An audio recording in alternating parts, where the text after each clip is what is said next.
I don't know if it'll work, but we'll see if it'll work. I don't know if you've seen this before, but this is a great little introduction that I often use when I'm working with kids of any age. Actually, I've used it with adults before as well, and it's just a nice little summary of what is phenology and why we might care. So let's see if this will play.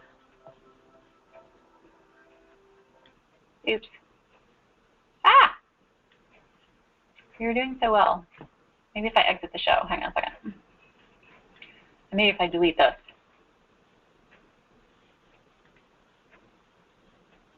Oh, technology. Sorry. Keeping it real loose. There we go. Can you guys hear it? Yeah. Okay.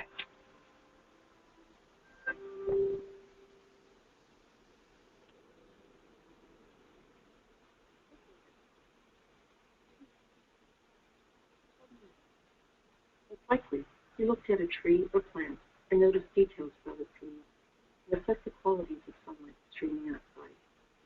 Observing the timing of biological events in relation to changes in seasonal climate is called phenology.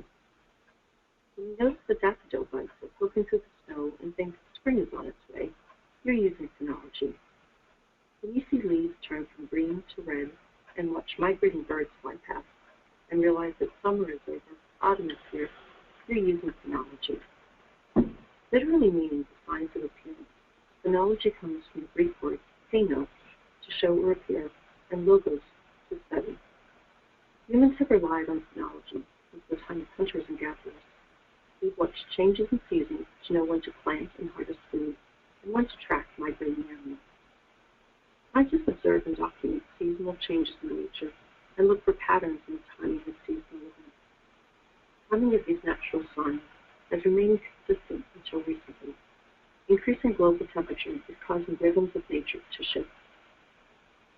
Budburst, the day when a tree or plant leaves a flower bud open, is occurring earlier in the year for some species. For every 1 degree Celsius rise in temperature, budburst happens 5 days earlier than usual. Differences in timing affect not only plants, but the insects and birds that depend on plants for food. For example, oak trees in the Arnhem Forest of the Netherlands now experience budburst 10 days earlier. New oak leaves are a favorite food of winter moth caterpillars. To survive, the caterpillars adapted to the change in the tree's timing and now hatch 15 days earlier than before. Migrating flycatcher birds, however, aren't doing this well. The birds prefer to feed their chicks winter moth caterpillars. The caterpillars are now hatching earlier, but the birds' chicks are not. This delay is costing the birds a food source. The high flycatcher population has decreased by up to 90% in some areas as a result. Changes to a seemingly simple event, leaf openings, has ripple effects throughout. Earlier bloom times can also have an economic impact.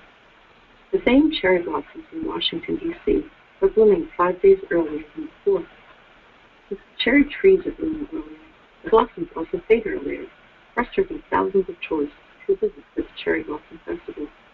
High school marching bands plan all year to attend the parade and perform surrounded by a majestic white canopy. How disappointing for them to find, well, trees rather than the famous cherry blossoms. Plants and animals react to changes in natural light and temperature. Increasing temperatures cause plants to bloom earlier than before and become out of sync with the insects and birds with food in. So the next time you look out your window and notice what season it is, you may be fooled by those blooming trees. Think of phenology, then think of how you can play a part to slow climate change.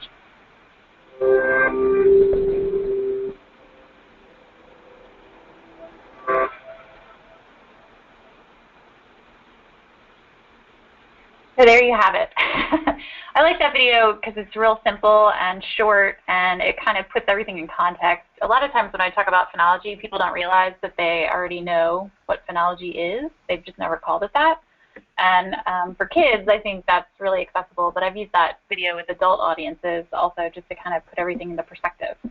So have you guys seen that one before, or do you have any other ones that you use or anything like that that you might use in the classroom?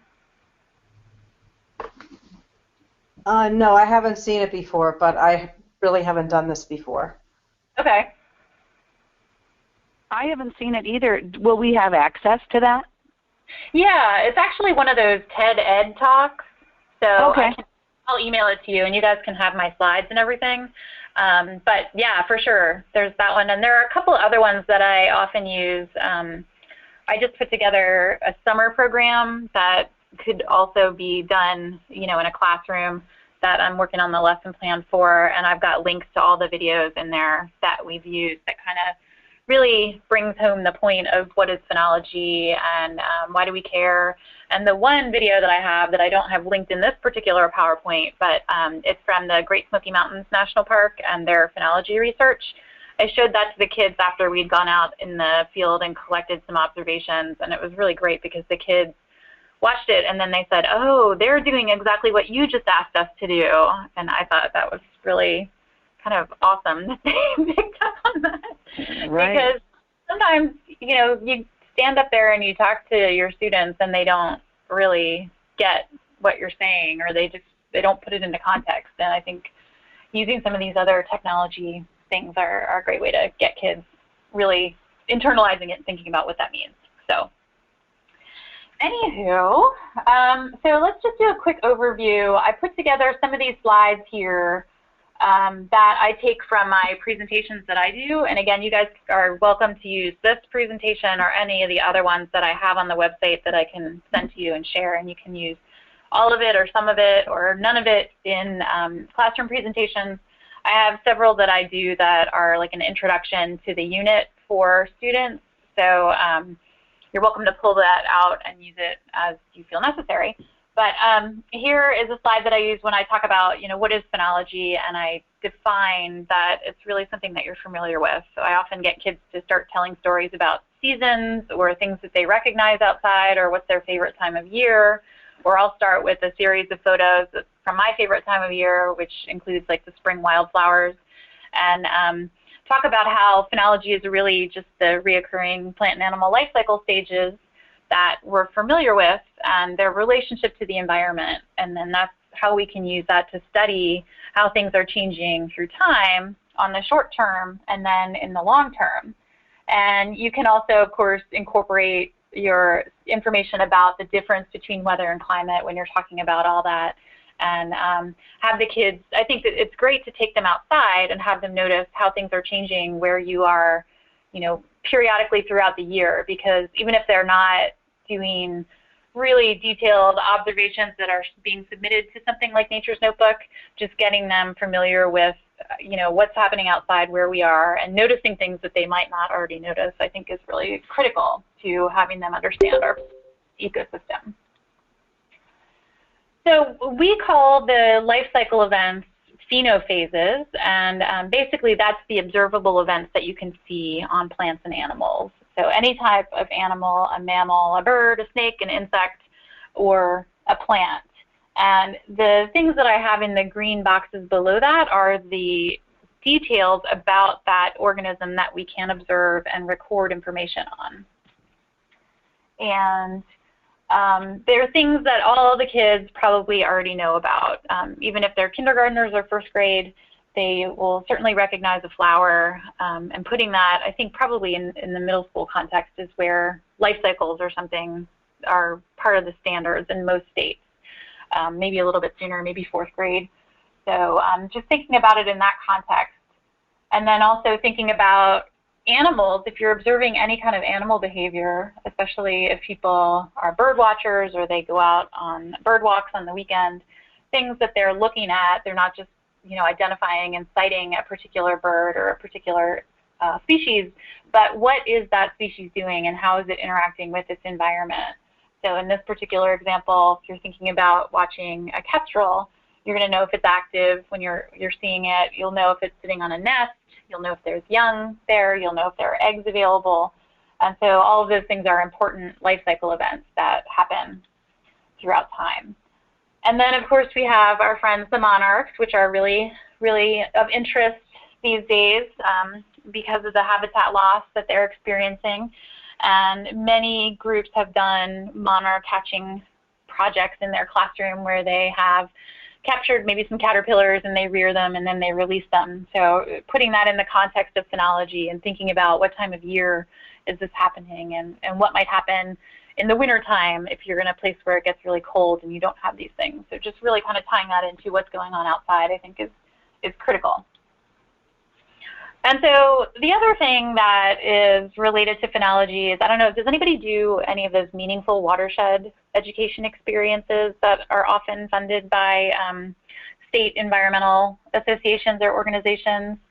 This is an example. When I worked with 4th graders in Virginia, every year we took the whole class group of classrooms out into a camp and we did the macroinvertebrate studies, and we would capture the critters in the water and count them and have the kids determine the water quality based on the type of insects that we were finding.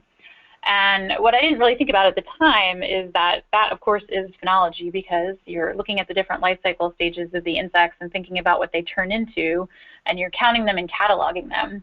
And I thought it was entertaining because after a couple of years of doing that, my colleagues and I kind of looked at each other and we were like, you know, don't you think that maybe we should be writing this information down somewhere so that next year when the kids come out, or even next week, we can have information available to the students that are coming next, so they can start to make some comparisons about, well, what did they see last week?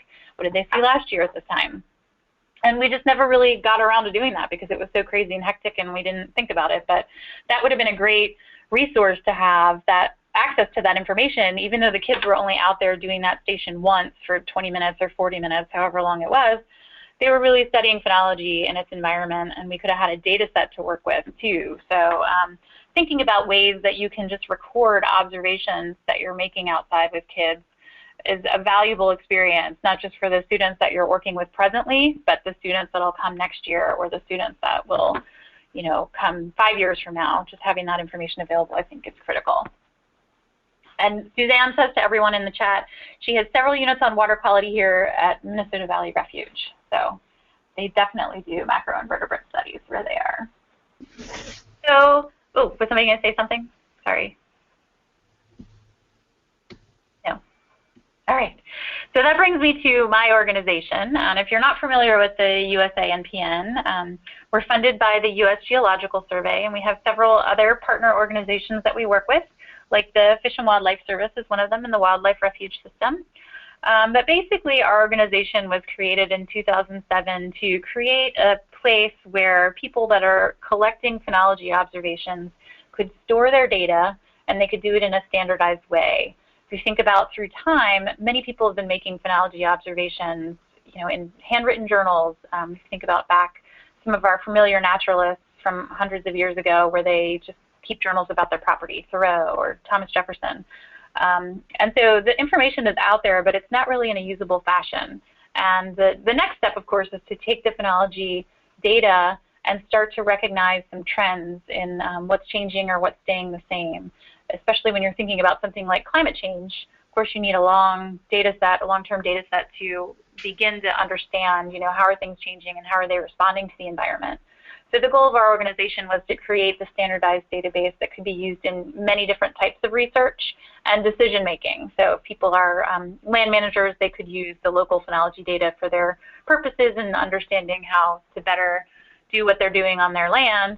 Or if there's a researcher that is interested in climate change and understanding spatially how things are changing across the United States, then they would have access to that, and all the information would be recorded in the same way.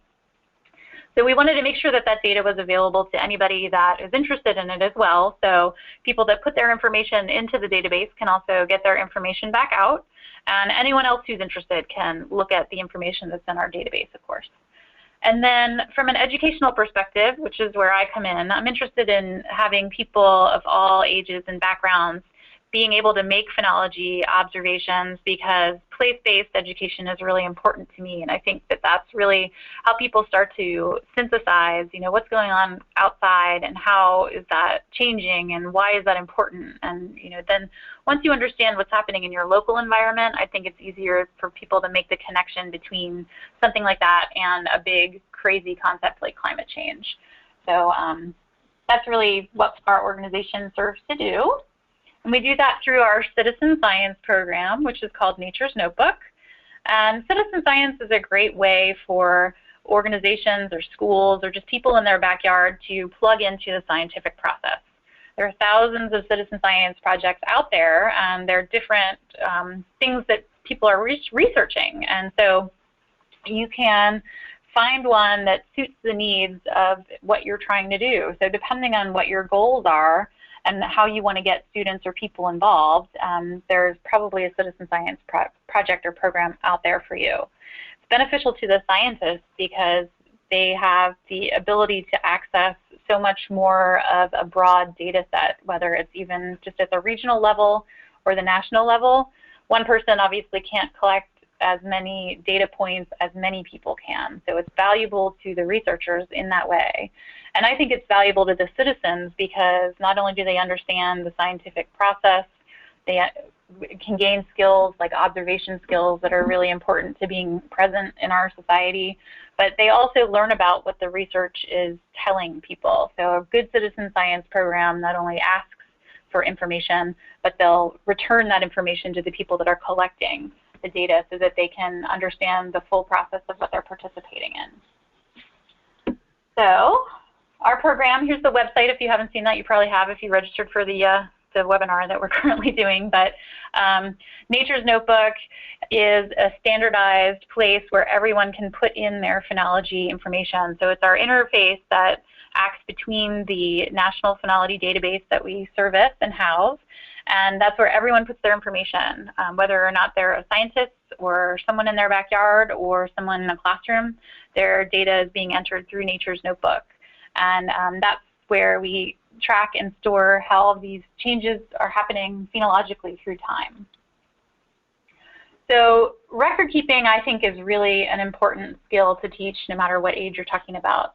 So I think the observation is the first step.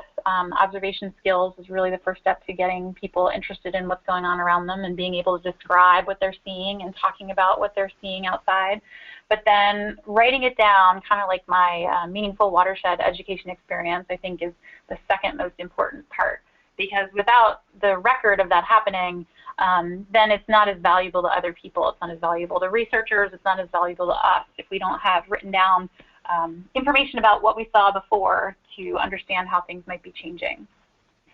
And so here are several people that maybe you're familiar with who were really early phenologists and naturalists. And they kept very careful records of things that they were seeing outside. And I would venture a guess that when they started, probably they were thinking that it was just interesting to them because that's what they wanted to do. They needed to record information because they wanted to know how things were changing. Or they were doing it out of necessity because someone like Thomas Jefferson that had a lot of gardens on his property and they were growing vegetables and food and things like that needed to know when to do what and what was happening next in nature. So I think that's really important. And if anyone has been to Monticello in Virginia, you can see the garden that Jefferson had when he was there. It's exactly a replica of what happened 200 years ago. And they were able to reconstruct that because he had kept such careful records on what he was planting, when it was planted, what the weather was like, and when things were blooming and when things were ready for harvest, and all of that information was in his journal. So it's really cool to go there now and see exactly what he saw. And because he recorded that information, we now know that things are happening at different times than they did when he was there. And of course, that raises another science question. You know, is it because of climate change or is it because of the urban heat island effect now that the city of Charlottesville is there and that wasn't as big when Jefferson was there? But the important thing to know is that the records that he kept are able to tell us, you know, the difference in what we see now versus what was happening before.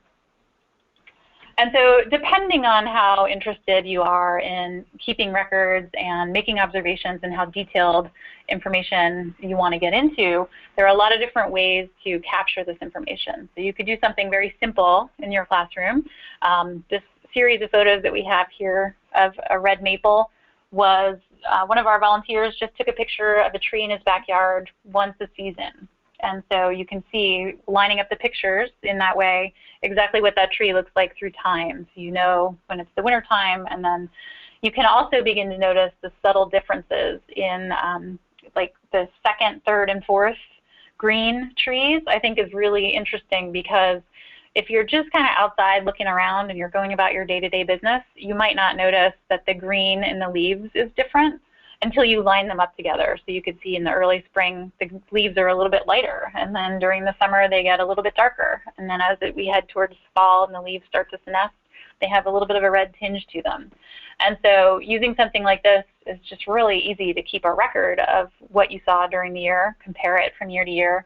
And then also you could use this to have kids or students or adults kind of tell a story around, what's happening seasonally and what do we expect will happen with the tree next year, and what are some of the differences seasonally between the leaves, and why might that be? So it's a really great teaching tool to teach some of those other topics that you might need to teach, and use this kind of as a framework for putting that into context.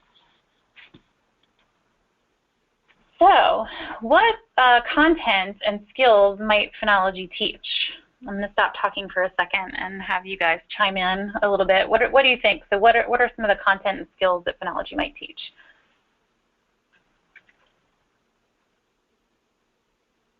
Can you hear me? Yeah.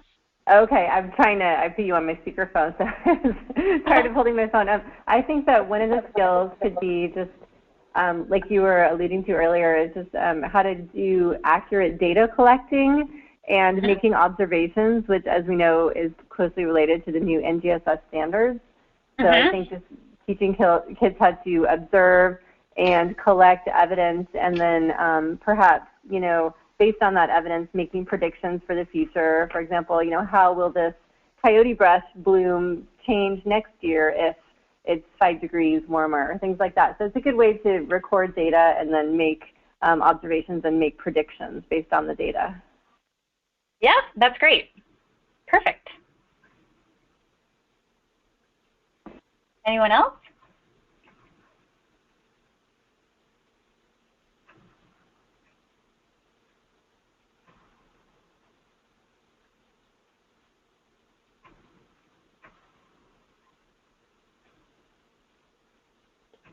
Wow, that's it?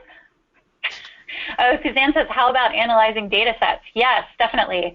I'm working on a lesson plan now about analyzing data sets, where we're going to provide a couple of different data sets for students to look at and then make comparisons. And then also we'll touch on some of those evidence-based standards that Margaret was just talking about, to kind of draw it out and think about, well, what do we see happening and what might happen in the future based on this pattern, because patterns is another thing that is big in the standards.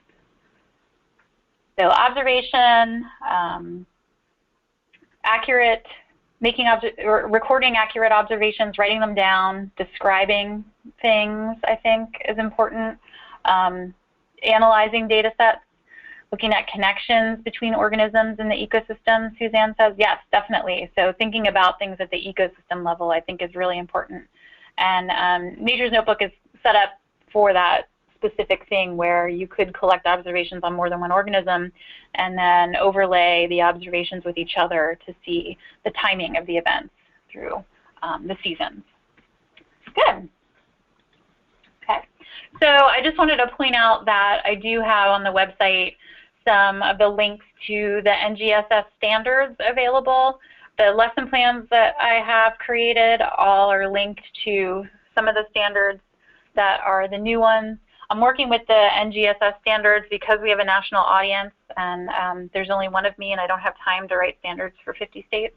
But plus, I think a lot of these are comparable to some of the other state standards that are already in place. So if you can figure it out here, you could probably backtrack and figure it out somewhere else. So most of the things that we have designed are for middle school and high school, again, just because we have limited capacity to do stuff like that, but it's certainly transferable to the younger audiences, the elementary school students as well. And if you guys need help scaling some things, I'm happy to kind of talk through some of the lessons and activities and program implementation in that way. So the other thing, I like to think of phenology as an umbrella for teaching many other different skills. It doesn't necessarily just have to be in the field of science. It can be other areas that people might need to teach. And if you're going to be doing any kind of team teaching, I think a lot of project-based learning is starting to happen in a lot of different schools where there are collaborations between the English and the history and the science teacher. So phenology is a great way to use that as kind of an umbrella to teach a lot of different topics. And of course, it's also a great way to teach about climate change. I don't know if you've seen the National Climate Assessment website, but this is a great place to explore, where you can pull out some information and see what some of the impacts are in the different regions in the United States. And I think for older audiences, that's great to start to make that connection between what you're seeing on the ground and what we might expect in the future. For the younger kids, not always great to start there because it's all about gloom and doom. So you might want to kind of focus on just the what are they seeing piece first and get them engaged in their natural world first, and then kind of scale it out from there. But this is a great website.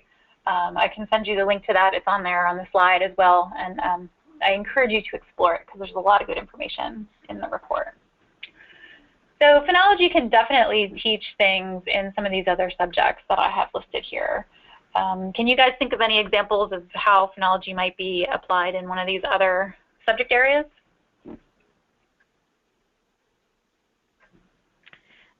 This is Marion. I was amongst some other National Park Service employees a couple months ago, and I was talking to some ladies who worked at Antietam, and they said they've been currently going through old journals and records that were collected from the Civil War, and that soldiers left behind, and they had things like, when things were in bloom, or the apples, and different things like that. So in regards to history, I think digging through sort of old records for phenology could be a neat project. Yeah, I think that's a great idea. And I think there's probably a lot of parks and refuges. I know Suzanne in Minnesota, they kind of have the same thing where they have, volumes of records of things that had happened. So historically speaking, putting that into context and then thinking about it in relationship to the natural world could be a great fun exercise. Michelle says it can be used to inspire descriptive essays, poetry, yep, etc. Exactly. So any of the arts, I think, can be it can be a framework for, or a springboard to being creative and taking them outside. And I feel like, when we do a Nature's Notebook program, I think it's great to also have kids maybe draw about it and journal about it, so that they're really giving the full picture of what they're seeing outside instead of just recording specifically what's happening with the plant or animal they're observing. Okay, Keiko says, I think that keeping a phenology journal over the course of the school year can be a great way for students to see growth in their writing skills. Yeah, definitely. So English and language arts can come into play there because they can learn a little bit more about writing, descriptive writing, and that sort of thing. And Suzanne says, your story idea with the changes in trees is a great language arts activity. Yep, exactly. So you could tell a story about what you're seeing outside, and you could have the students get super creative with that and maybe insert animals or other things into it instead of just talking about the tree itself. So thinking about it from the ecosystem perspective. And I think language arts and foreign languages is something else that can be used with phenology, especially if you have any traditional cultures near you. You can have that bridge between, what did people see, how did they describe it, how did they use the environment, or thinking about things like ethnobotany and how is that critical to survival. So history, that's kind of all wrapped up in each other. Michelle says PE, movement, like the animals being observed. Yep, exactly. So there's so many different angles you could take on this, and I feel like, you really kind of have to think about what steps you want to take and how you want to get there so it doesn't get very overwhelming. But I think all of these are really important to think about in the context, especially if you're interested in collaborating with other teachers in your community, or Michelle says geography, where do you find the same or similar species? How do biomes relate? Exactly. So all of those things. I like to tell stories here in Arizona where we have a very large elevational gradient. Would happen also in the Rockies, of course. So thinking about some of the species that we might have here in the mountains might be found somewhere else, and where would that be? And so all these things are related to phenology. Good. And of course, my favorite thing of all is thinking about things in the long term and thinking about place-based education, because again, I'm really a strong proponent of having people be familiar with their local environment and thinking about, you know, what exactly does that mean and how are things changing where I am. Margaret says, Native American studies, how depletion or change in animal populations and migration can affect these folks. Exactly. Yep. So that's another great resource, especially if you're near any Native American communities where you can draw on some of those historical records and stories that they might have. Using storytelling, I think, is another great way to do that.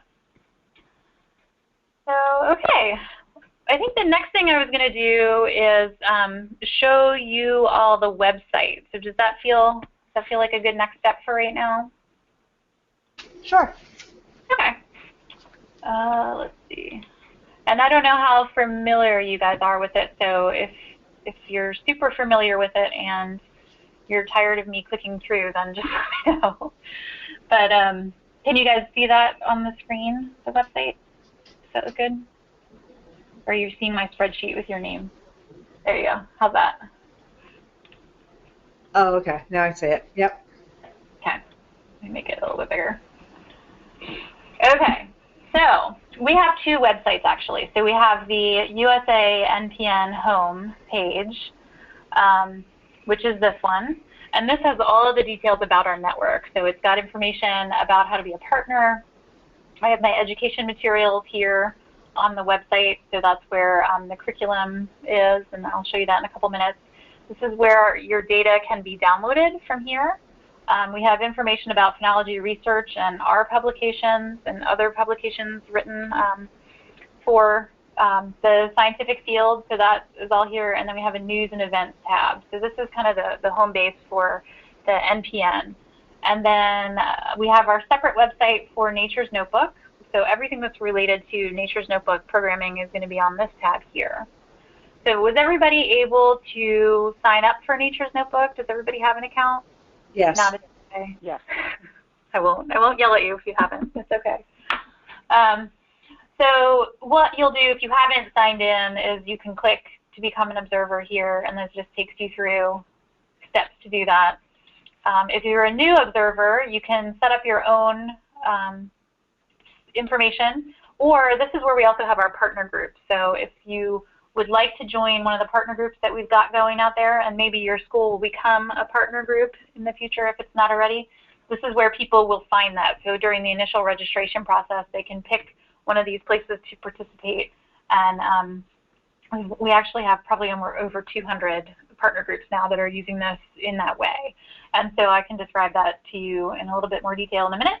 But once you set up your account, you just click Create New Account, and I'm going to go ahead and just log in because I already have an account, obviously. And now I'm ready to start observing. So where I always go will be my observation deck. So this is where I will be entering all of my phenology observations and creating my site and doing all of that good stuff. And if I ever wanted to join another partner group, I can click on my account details here, and that'll take me back to that partner list or that account detail page where I can add or remove myself from groups where I'm observing. So let me just show you one of the groups. Let me see. Let's take Arizona Project Wet. So once you have populated either a personal site for yourself or a group site, this is what your observation deck will look like, and this is where you're going to do everything. So this is our Arizona Project Wet partner group here. They have a site at Sweetwater Wetlands, which is a natural area just here in Tucson. And these are the plants that they're observing. And when they set it up, they set it up to walk so that they have several trails along the way. And they have the plants tagged in order. So that's what you see here in order. Number 1, 2, 3, 4, 5, 6, 7, 8, 9, 10, all the way up. And then they have animals at the end. So they've added everything here. And then you can get details about all of your organisms from this spot. And this is where you enter or download your data as well. So this is kind of like the home base. And above here, what you see is our Phenology Calendar functionality. So what I have displayed here is one of the wildlife refuges in New Mexico. And what this is doing is it's aggregating observations from everyone for 2014 here in the orange and 2015 at one of the sites on a wildlife refuge. And this just happens to be the sandhill cranes. So the Phenology Calendar, when it's displayed this way, gives you a sense of exactly when those species were present on the refuge.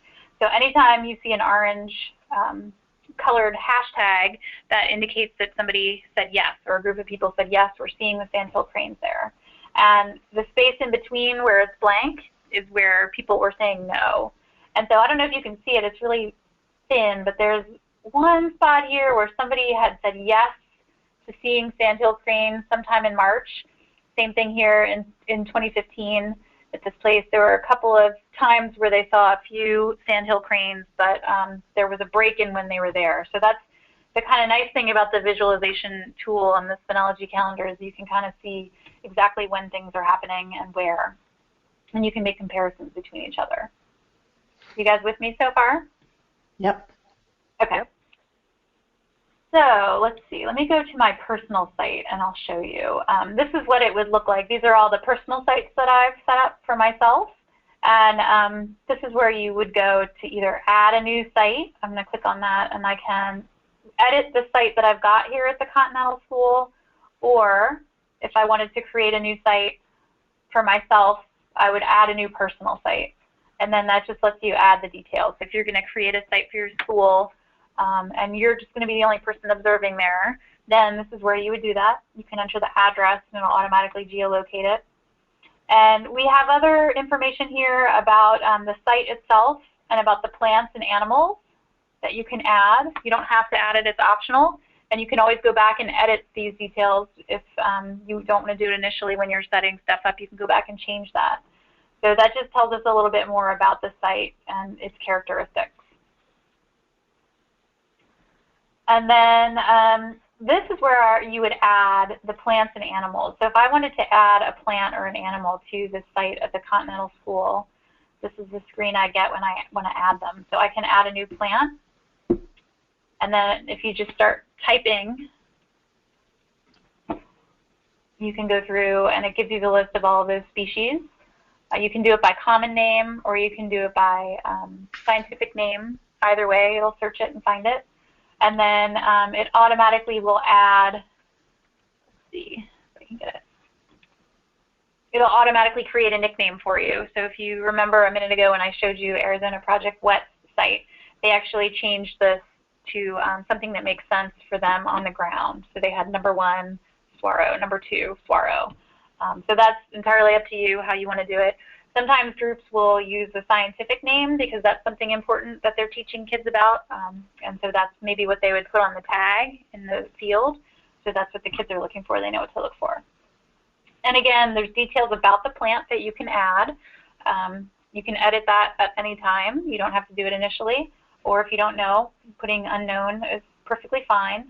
But this information kind of allows researchers or people that are interested in the data to capture some of these, what we call metadata fields, and they can maybe make comparisons between species that are wild and species that are watered, if that's something that they're interested in. And that becomes just information part of the database. You guys still with me? Mm-hmm. Okay. Yep. Let me know if this is mind-numbing or too much information.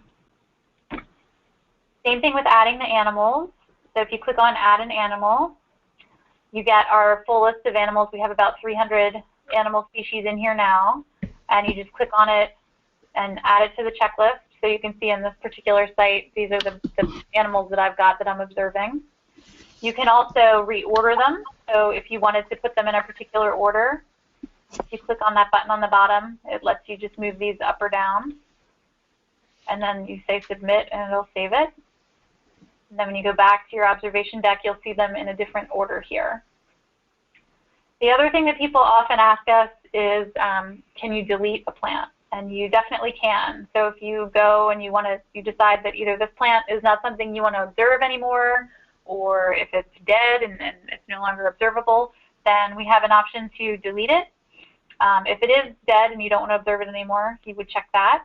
And then anytime you have a question, there's these question mark things that'll tell you exactly about that. So it's a little information piece about it.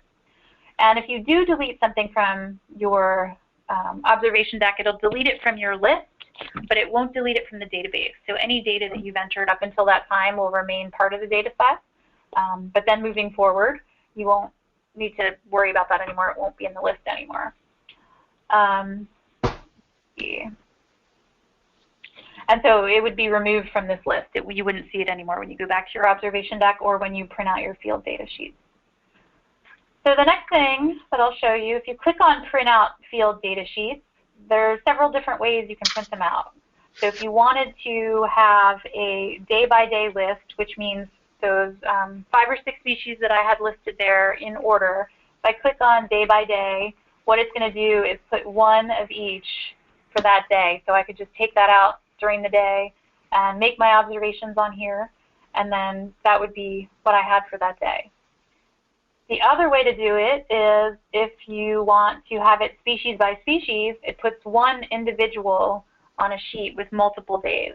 So you could keep all of this information on one page through time. So depending on how you're going to use Nature's Notebook and what you're going to do, you might want to think about, do I want to make day-by-day data sheets available for the kids or the visitors, or do I want to have it species by species? Are multiple people going to be observing this? Which is fine. More than one person can make an observation on the same individual on the same day. In fact, more observations are better. So just thinking about how you're going to apply that would kind of indicate which way you might want to print out the data sheets. The other thing that we have in this list are the phenophase definition sheets. And so those are what you would find if you, sorry, I'm spinning around here, the plants and animals. This is our whole data, our whole species list, so you can search them this way. And let me just type in one here for you. And I'll show you with the phenophase definition sheet. So for every species we have in the database, we have phenophases described for the species in each of the different phases. And you can download the information here. This is what it looks like. So these are individual protocols for each of the phenophases. In the leaves category on this particular plant, we have young leaves, leaves, and then we also have abundance data. And then if you click on that More button, it gives you some pretty detailed information, frequently asked questions that people ask us about the phenophases. So if you start reading your phenophase definition and you get a little bit confused, this is a great place to go to find out if somebody else already had that question. And so now you're probably thinking to yourself, this looks really complicated. And we've made it complicated so that it can be applied in many different settings. So if you're thinking about using this with the first grade classroom, you probably don't need this much detail. You might want to just think about making observations on a tree and making observations on the leaves. And that's perfectly fine. So until you either get comfortable with what you're looking at or your students are comfortable with what you're looking at, you can do as little or as much of this as feels appropriate for your audience. So if I click on data sheet here for this mesquite, what I'm going to get is another picture of the data sheet here, and I'm also going to get the phenophase definition sheet. So those can be printed out and put in a binder and taken out in the field. And the one thing that we're working on that's not quite ready are some simplified phenophase definitions for elementary school and middle school audiences or people that are doing training. So you don't have to have all of this information available to people in the beginning, because I find that that's very overwhelming. But again, I just wanted to let you know that that information is there, and you could use as little or as much of it as you want, depending on whatever audience you have. Do you guys have any questions about that?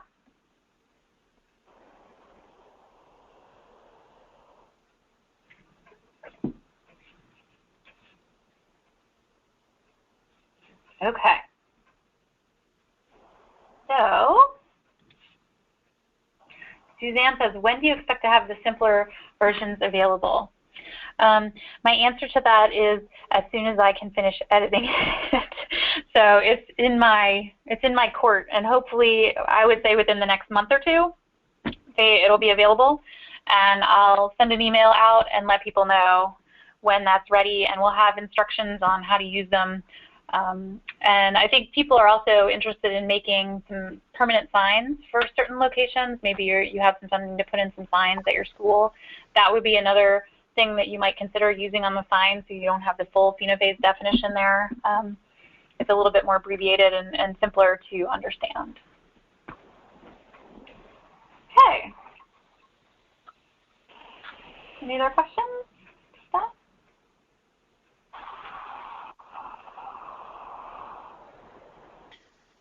Awesome, Suzanne. Looking into making signs. Good, good.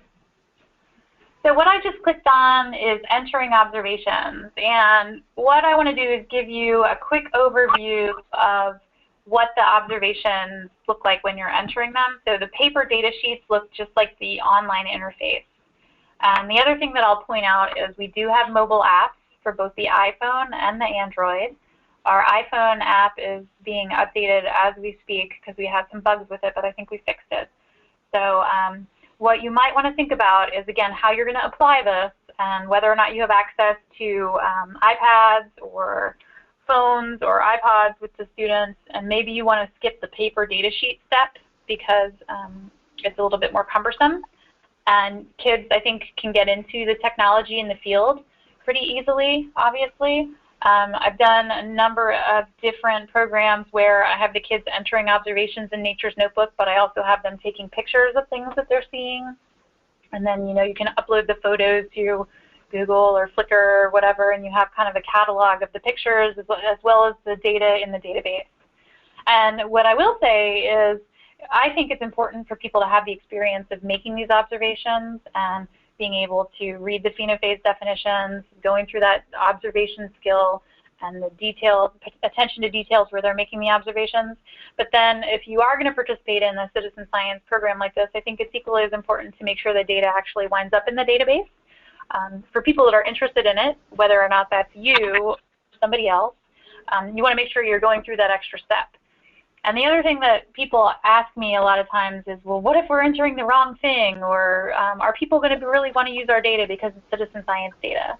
Well, we have on our site a number of QA/QC documents where we work with the data set, and people that are downloading the data know, if they're interested in using citizen science data. So worrying about whether or not your observations or you accidentally put something in there is not as critical as people having experience, I think. There is a way that you can delete observations. So if you know that you entered something incorrectly, you can go in and say delete the observation. If you see here, there's a choice to delete it. So there are definitely ways to work around that, and I wouldn't be overly concerned about that as a barrier to participating, especially if you're using young kids. So what you see here are the same phenophases here that match the data sheets. And we ask you to record yes, I see something, no, I'm not seeing it right now, or I don't know. And I think the I don't know is really important in the learning process because it's perfectly okay to say I don't know. I always tell people that. And that gives you an opportunity to learn a little bit more about the species. So if you're going to drill down and maybe have this as an assignment for a class or a group of students, you could really have the kids write up a report on the mesquite tree, for example. They adopt a tree in the schoolyard, and they're going to watch it through time. First, they need to know how to identify it. What does that tree look like? What do the leaves look like on that tree? What do the flowers look like? What do the fruits look like? When does that happen during the year, seasonally? When would we see these things? And so they're really starting to learn a lot about that particular organism. And I have several worksheets that I can show you that are just for that. So it's like a book report on a tree that kids can do.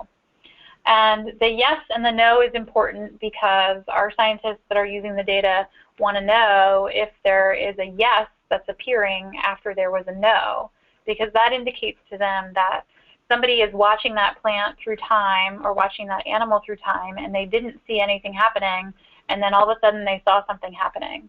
So that is giving them the opportunity to pinpoint exactly when that phenophase is occurring, rather than if somebody just happened to start observing today and I'm saying, yes, I see a flower on my mesquite tree, but there was no information prior to that, they don't know when that phase began. And it also gives you the opportunity to report if there are multiple phases throughout the year. If that life cycle happens more than once throughout the year, then that's also important information for people to see. So writing a yes and writing a no is equally as important. Of course, when you're working with kids, the no is not always as exciting as the yes. But there are different things that you could do to kind of get them engaged around that. And maybe when stuff isn't happening, that's when you can use some of those other teaching tools or techniques or things in the field like the nature journaling and the drawing and the describing to make this kind of a full lesson. Any questions?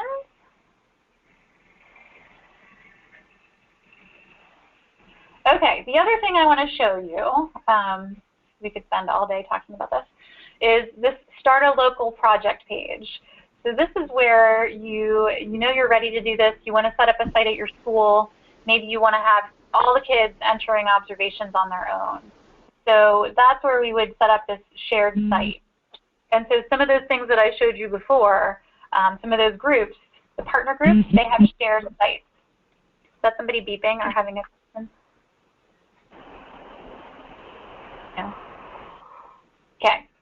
So if you set up a shared site, this is the page where you do that. So if you want to start something for your students, come to this page, and then we have a form here that you can fill out that tells us a little bit more about your project.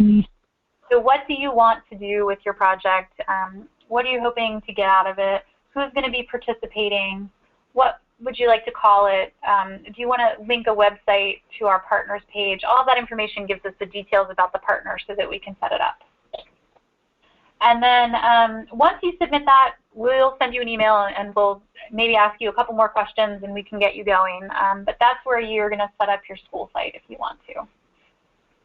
The other thing we have is information about starting a Phenology Trail. So if you're going to set up a trail at your school or you're thinking about linking a couple of different schools or community organizations together, I've got some information here about why you might want to create a Phenology Trail, how to link together some of these sites, and we have examples of other existing Phenology Trails around the country here. And there's also program planning guides and worksheets available here.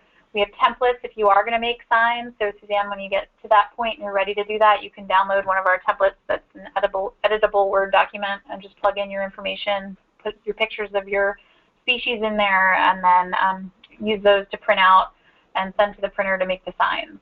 So that's another place that you'll find that information there. And then the other thing that I have here is information about Nature's Notebook in the classroom. So this is really also found on this Education tab under our Education program. So I have it broken down into type of audience. So if you're a local phenology leader or non-formal educator, that might be a place for you to go. If you work with kindergarten through 4th grade, I have a page there, 5th through 8th, 9th through 12th, higher ed. So all of those things are kind of broken down into how you might be using it. And then the other thing that we have are our Nature's Notebook curricular resources. So I have them all here cataloged and numbered, so you can take a look at all of these. This one is a data download activity, so it gives you instructions on how to download the data and use it in your classroom, or how to download the data and determine, if you're using this as a school assignment. I think one of our gals on the line is using it maybe in a higher ed situation. If you want to see if your students are actually downloading your data, this will tell you how to do it, or entering their data, this will tell you how to do it and how to download the data that they're entering. I have here also all of the workshops that I've done, and this is where you'll find all my PowerPoints that I said, so you can take any of the PowerPoints, you're welcome to use them, download them and use them however you need, edit them, whatever you like, but this is in the context of when they occurred. So all the presentations that either myself or one of my colleagues have done, so they're found on here, and it's available for you to use. I have a page for hosting a Nature's Notebook workshop, so there's some details here about the type of workshop you might want. So if you're working with volunteers in addition to your students and you want to train some folks, I've got packages and materials there that are available for you to use. And some of these teacher training workshops might be good because the way that I present the information is exactly as if I was doing it in a classroom, so that might be a good place for you to look. Okay? Any questions about that? Is there anything else you guys want to see on the website? So I can show you, the other thing I want to show you is the visualization tool here. This is a new thing for us in the last couple months. We upgraded our visualization tool, and I think it's a lot easier to use. This is where you can export some of the Phenology calendars and things, where you can look at your very own data. And we have these videos on our YouTube page that tells you how to use them. So you might want to take a look at that, and you could spend hours kind of exploring that. But if you have questions, then I can certainly direct you and help you figure out how to do that. And again, some of those resources that I had on the education side will give you some step-by-step instructions on how to do it as well. Is there anything that folks were interested in seeing on the website that I didn't show you? I think a couple people might have entered things on the survey, and I think I covered it, but if not, if there's something, somebody had a question about actually collecting observations in the field.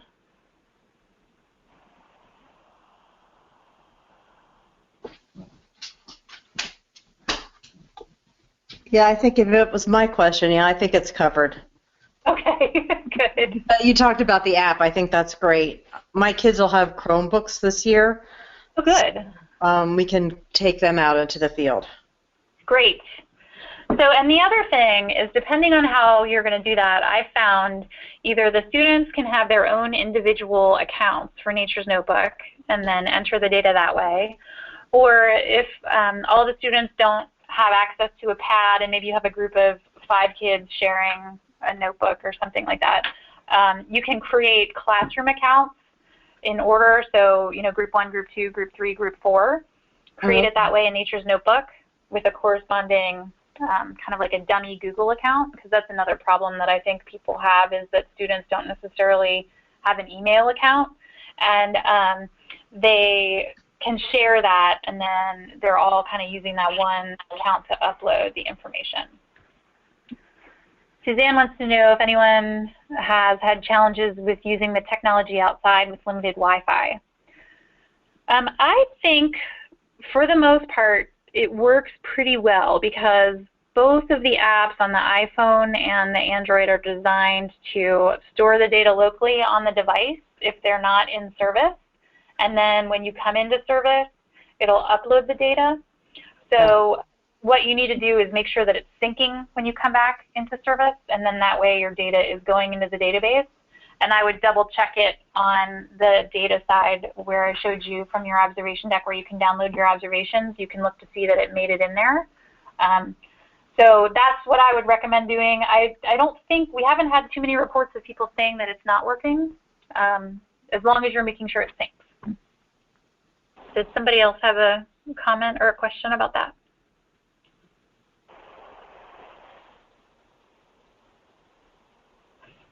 And if you do find that you're having a problem when you test it, just email me or email our support at USA-NPN email, and we can help you kind of walk through it to make sure that everything's working, because we do want to know if something's not working so that we know that we need to fix it, because we're not the ones using it in the field. So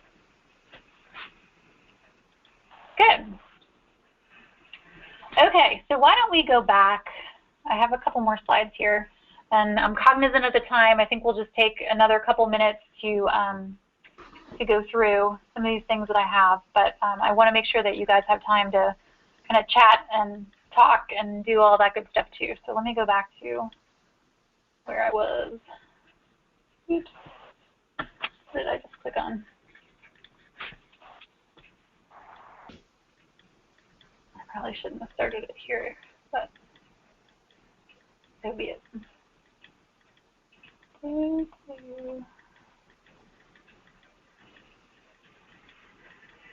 Okay, so where to begin? This is a group of teachers that I had at a teacher training, and when I did the workshop, I basically said, why don't you guys go outside and let's talk about how you would set up an observation site here.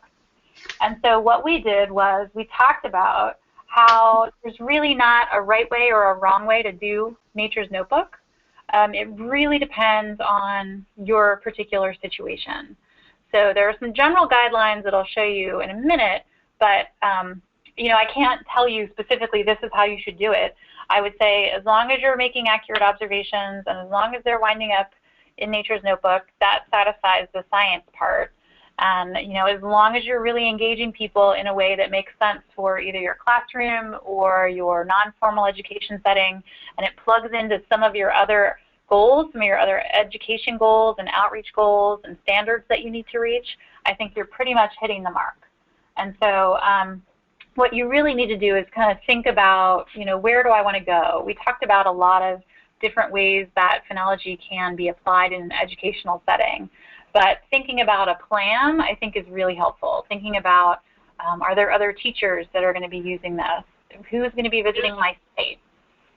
Are there people that I need to get buy-in for? Do I have permission to set this up outside? Is it something that's going to be permanent? So thinking about all of those things ahead of time is really kind of critical to having a successful, sustainable program. And I think the other thing that I want to make sure folks are thinking about is this isn't just something that's for this one academic year, for these students that are coming to me now. This is something that's going to stick with either you, the teacher, or this grade at this school or at this site, even when I'm not here. And because that's where the value is going to be drawn from, you know, the researcher perspective and also people that are participating at the site. The longer term that you are able to sustain this, the better it's going to be for the participants and the better it's going to be for the people that are using the data. So I have some activities on the website that are planning documents that kind of help you think through, you know, what do I need? What kind of resources do I need? Do I have volunteers to help me? Is this something that's going to be able to be maintained for more than 1 year? Or am I the only person that's doing this? And if so, then, you know, what are some of the things that I can put in place to make sure that this is sustainable? So the longer that you can employ something like Nature's Notebook at your site, the more value is going to be drawn from that. Again, both at the site level and also, you know, the end user of the data, because people want to be able to use the data in Nature's Notebook and be able to see trends and be able to understand what's happening through time. Does that make sense? Mm-hmm. Yep. Yeah, that sounds good. Cool. So I have here just a couple of things, like this is what we provide. We kind of give you the framework, the citizen science program, all the tools that you need to kind of launch that and have that at your site. We have standardized protocols for the science and also for education. I've got plenty of training materials and curriculum that are editable and tailorable to your particular audience, and I've got other stuff that I'm working on it as fast as I can, but again, it's just me. So if you guys have anything you want to share back with me, I'm always happy to put it out there too. So definitely speak up if you've got something really cool and you want to share it and you came up with something that's great. We have step-by-step resources and templates on how to actually use Nature's Notebook. It does take a little bit of time to get started, so there's a lot of kind of upfront time commitment that you need to make. But once you get it going, it's easy from the site perspective as well as for a participant perspective. You know, it's going to take some time to identify the phenophases, but once you have that figured out, making your observations could take 10 minutes or less, especially if you're taking kids outside. So that's what we have. And then you guys can provide kind of a local focus for where you are at your school. Having that, you know, institutional knowledge about your place, I think, is even more valuable, because then you can talk about it, you know, from a place where you understand it, and people that are coming to your site or your school really can engage in that material, especially if you can include some of those things like we were talking about with the journals or the Civil War history, and bringing that into it really makes it more of a robust program. The same thing with the ecological issues and questions. So thinking about what species you want to monitor, I think, is important. And if there are locally sentinel species that are interesting for research or just are interesting to you or your students that you're studying, then I think that's something that's valuable that you can add to it. And really, you're creating a data set for you and your school and your students that are there for now, but also for the future. So I think that's something to think about when you're thinking about the long-term participation. So what are some of the science questions that you might be able to address with Nature's Notebook at your school or your site? Any thoughts on that?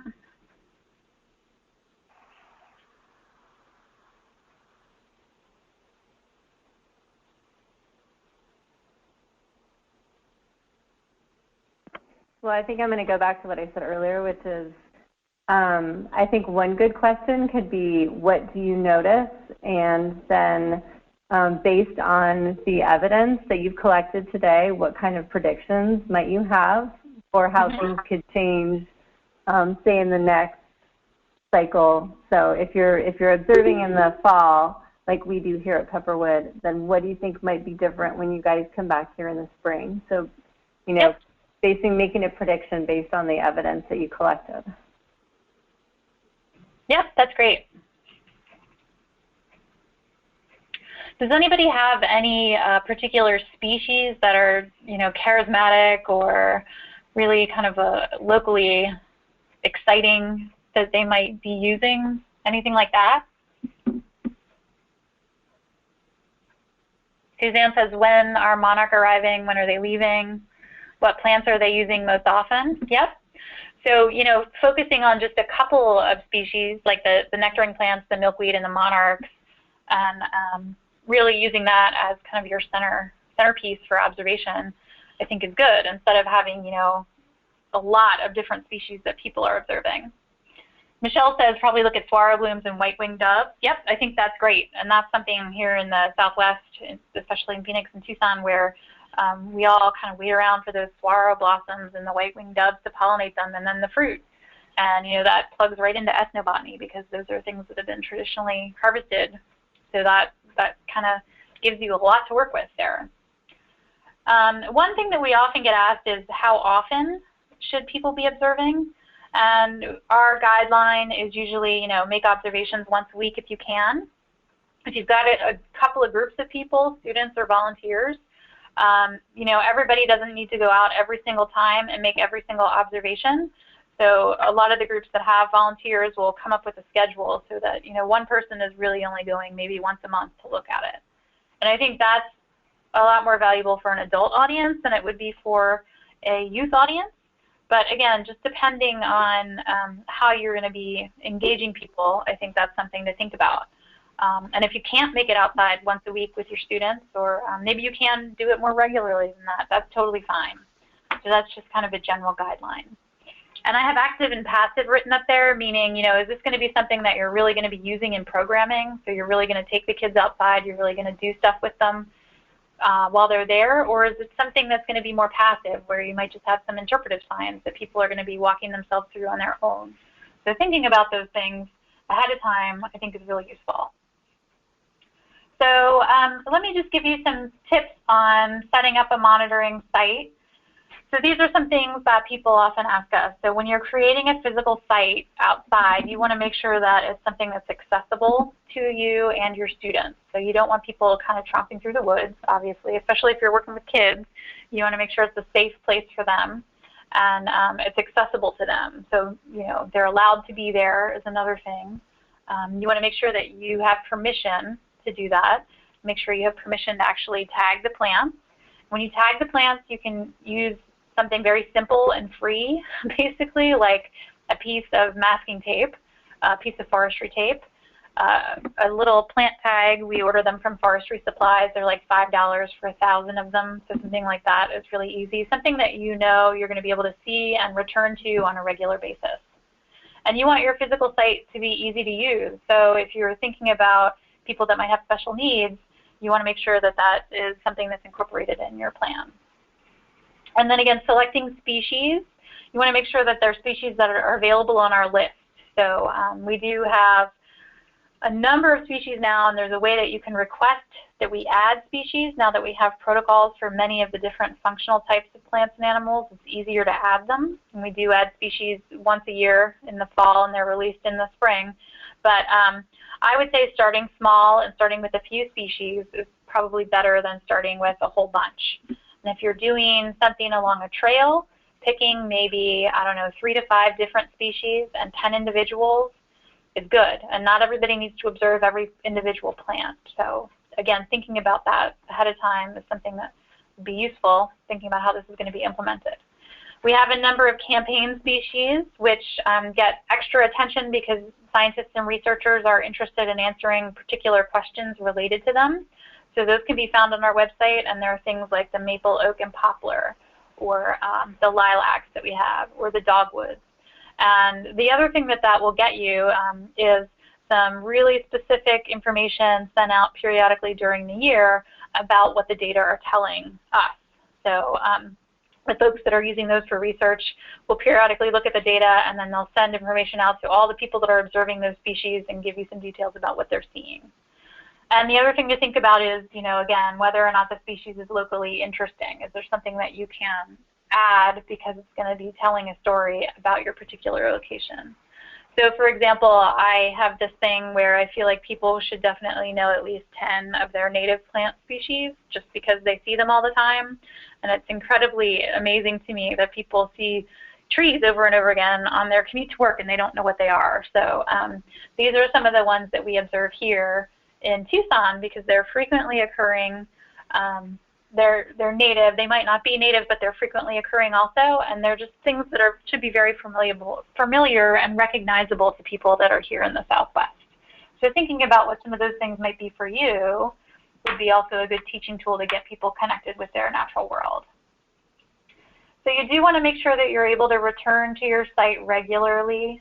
You want to make sure that it's delineated, maybe make some photo guides where you're going. We have several groups that have done that where they've taken pictures of the individual plants that they've got marked so people can find it a little bit easier. Something else that folks ask is if they have a really diverse habitat at their school or their site, is that okay? And we usually recommend that when you're setting up a site, you group the things that you're observing together that have similar habitats. So if you have more than one habitat, you might want to create a group and then have more than one site for each of those different habitat zones. And it's perfectly fine to have more than one site at your school. Depending on the size of your property that you're talking about, you can have more than one, and that's totally fine. You can certainly use existing trails too, and I would recommend doing that if you've already got trails at your school or near you. Use something that's already existing, and again, make sure that you have permission to do it, but you want to make sure that it's as easy as possible. And this can be done for almost no money. I mean, I know that nobody has money. I don't have any money. So thinking about ways to be creative and employing this, it can be done with $0 because I have done it. So if you need advice on how to do that, then just let me know. You can use stuff that you already have around you. And it's really just a matter of how creative you want to be. On this slide, I have an example of what the sign template looks like. So if you're going to make signs, you can put a picture of your individual there, like the ocotillo, and then it has the descriptions of the phenophases next to it. There's a space to include pictures of the phenophases. That's one thing that we don't quite have, is we don't have pictures of every single phenophase of every single plant just because we don't have a place to store it. But I'm working on a Flickr page that people can add photos to, so that should be a little bit helpful. And I know our staff botanist said that finding things on the internet has gotten increasingly easier over the last couple of years because people just are sharing their photos more regularly. So she often uses Wikimedia Commons to download photos, and that has all the licensing information, and they're usually free to use and share. So if you're looking for photos, that's a good place to go. Does anybody have any questions about setting up a site physically and what it might look like?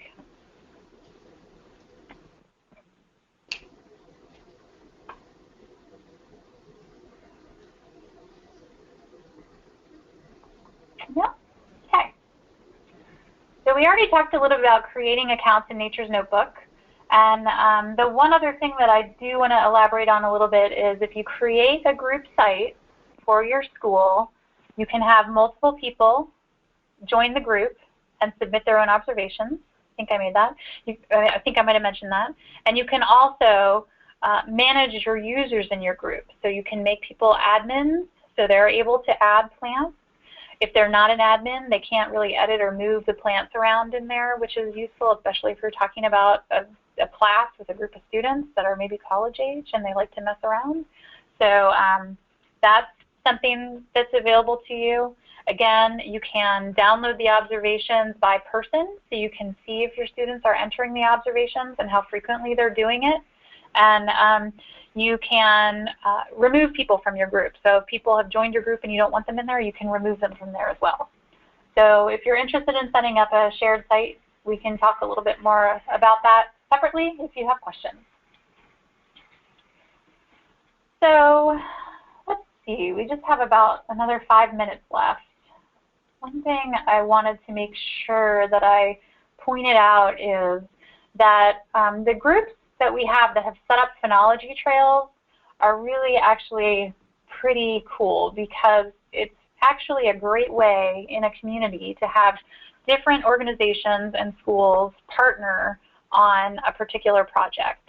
So here in Tucson, for example, we have several elementary, middle, and high schools in our Tucson Phenology Trail. We have the Botanical Garden, we have the Audubon Mason Center, and we have Campus Arboretum. So we've got these different groups that are using gardening or phenology in their programming separately, but they're all kind of coming together around the topic of phenology, so they're sharing resources. And often the students at the school will take field trips to the Botanical Garden, or they'll take field trips to the Audubon site. So not only are the kids having that experience in their school, but they're having it at other locations where they're going to. And I think that that's really powerful for students to be able to do that in more than one place, so that they can see that it's bigger than just their school, and it's something that, you know, is being contributed to by other people in the community, and also, you know, how important that information might be for research at one of those sites. So thinking about how you can collaborate with other groups in your area around a particular project is a really great idea. I know just from being on a number of different nonprofit boards, how sometimes in communities you wind up having groups of people that are kind of working on the same thing but separately, and they don't really come together around a topic or a cause. So this can give you a place to do that. And so on our website we have several examples, again, of these groups. We have one in Minnesota, the Minnesota Phenology Network. We have a big one in New York, the New York Phenology Project. And so these are kind of springing up around the country. And I would encourage you to kind of look on our website and see if there's something near you that you can plug into if you need to or you want to. Are there any ideas of other local groups that you can partner with? Anybody have any thoughts on that?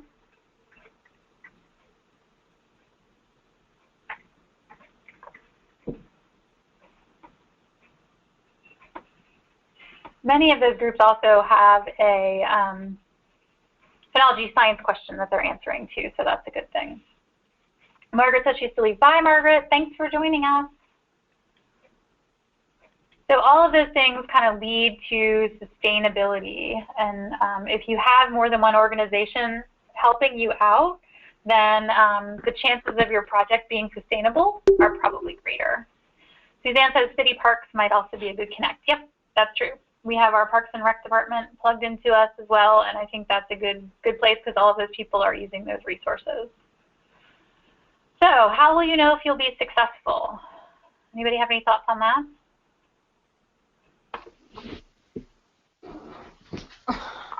How do we measure success?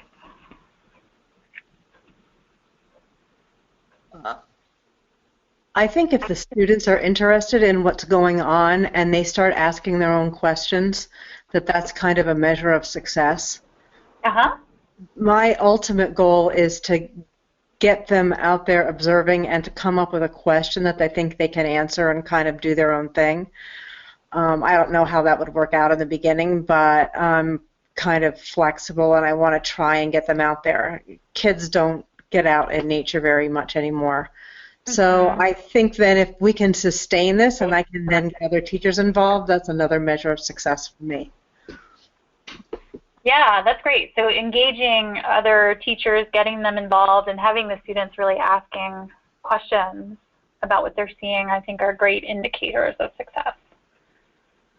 Let's see, Michelle and Suzanne have typed in something. Oh, Michelle says to know how many guests are participating. Yep. So if people are engaging in that, and especially if they're coming back a second time, that would be a great way to measure success.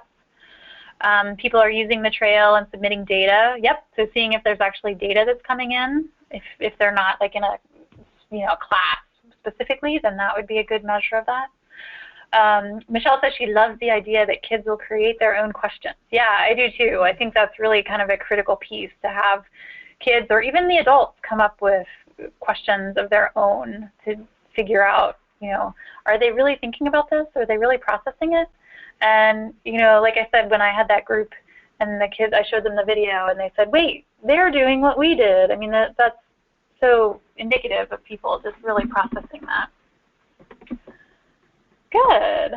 Seeing growth in kids actively engaging with the outdoors. Yep, I think so too, because I think we all know that taking kids outside is really critical and important, and it's valuable. I mean, I see the value in it even if we're only outside for 10 minutes with a group.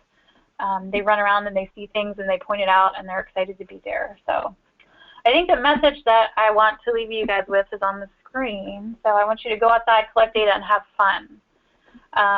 Again, there's not really a right or wrong way to implement Nature's Notebook.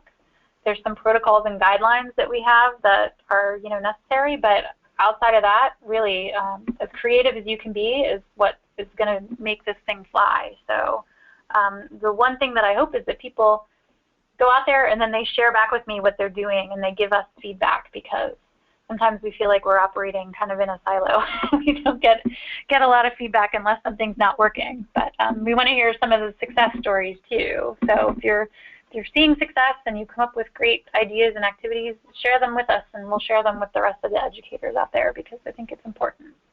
Okay, cool. So does anybody have any other questions they want to ask? No, but this has been really helpful. It was exactly what I needed to see. Oh, good. Thank you for saying that. I'm glad. I hope it was helpful. Because again, it's hard to know what people need. Yeah. So sometimes I hit the dartboard and sometimes I don't. But I think you guys know how that goes. So good. And, I am definitely available, and any of our other staff are available to answer questions you might have, or if you want to know, what's going on in your area and you can't quite figure it out, or you don't know how to use the website, we're definitely here as resources. Okay, So, that's great to know. That's very helpful. Yeah, and if you're not on, are you guys all on the Phenology Leaders listserv that I have? I think most of you are. I guess. I don't know. I'll send you guys the link just in case Okay. you'll recognize it when you see it. So if not, you can join it. But we send out, periodical messages about resources that we have available and things that are happening and webinars and all that stuff. So Yeah. it might be a good way to connect. And we really want it so people can ask and share things that they have. So don't be shy. You guys as a group, I think, are probably good ones to not be shy, whereas the rest of our observers are shy. But teachers, I find, are very, very open and engaging. So good. Oh, you're welcome, Suzanne. Yes, keep me posted. We'll be in touch about your trail. But with that, I guess I will let you guys go. I don't want to keep you for too much longer because I know we're all busy, but I'm happy to hang out and chat if you guys want. All right. Thanks a lot. Sure. Good luck with your school years. Thanks. You're welcome. And I will talk to you guys soon, hopefully. Okay. I do have one question for you, I guess. Sure. Do you know of any resources or lessons in teaching kids about, younger kids, about how to draw their observations? That's a good question. Because I kind of want to do a lesson in the difference between like how an artist would draw something versus how a scientist draws something. Uh-huh. And I haven't found anything already done or pre-made. Yeah. There's a lot of resources about like botanical journaling, but it's geared towards adults. So that's interesting, actually. I don't know of anything off the top of my head, but it's funny you should mention that. Yesterday I just met with an artist who's here in Tucson, and we were talking about stuff in that same way. So she might have some resources that she knows of that she could share with us. And if I find something out, I can certainly circulate it. The way she was describing it was, it has to do with the amount of attention to detail that people are putting. So somebody that's doing like a botanical or, an animal illustration is going to be a lot more detailed than an artist that might just be doing sort of an impressionistic view of it. So thinking about getting the kids to really observe something and really kind of experience it and then translate that, I think would be a first step. Suzanne says she has some resources to share. That's good. Do you want to email them to me, Suzanne, and then I can email them out to the group? Cool. Thank you. There you go. That would be awesome because I'm not an excellent artist, and I feel like part of the experience in their journaling would be that close attention to detail that I don't think that they're used to doing. Exactly. So, yep. Part of the goal. Yeah, cool.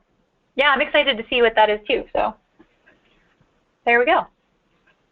Awesome. Great. Thank you. You're welcome.